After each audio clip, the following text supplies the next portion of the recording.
Oh, here I am in the garage again.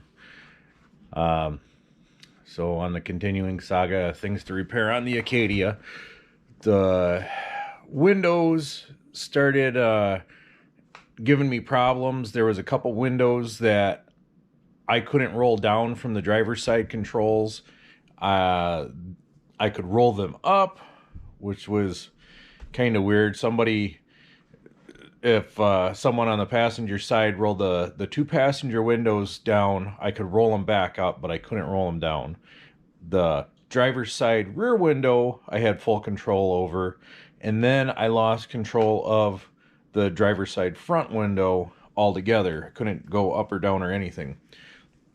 So decided to replace the driver's side switch, and that solved some of my problems. I got control over three of the windows now, full control, but still the driver's side window isn't working at all. So that must be something other than just the switch. But this here is how to replace the switch at least.